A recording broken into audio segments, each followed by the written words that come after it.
প্রতিবেশী দেশ ভারত সহ বিভিন্ন দেশে করোনা ভাইরাসের সংক্রমণ আবারও বৃদ্ধি পেয়েছে। এমন পরিস্থিতিতে বাংলাদেশে সংক্রমণ এড়াতে চট্টগ্রামের শাহ আমানত আন্তর্জাতিক বিমানবন্দরে বিভিন্ন ব্যবস্থা গ্রহণ করা হয়েছে।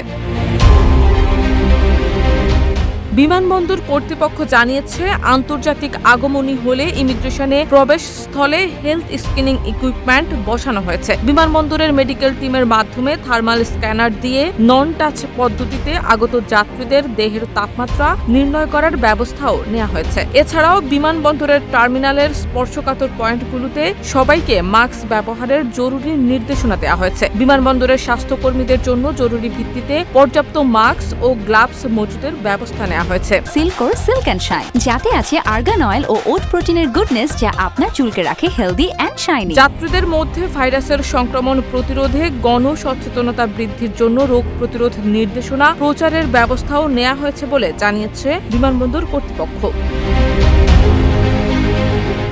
শারমিন নিশু, ঢাকা পোস্ট।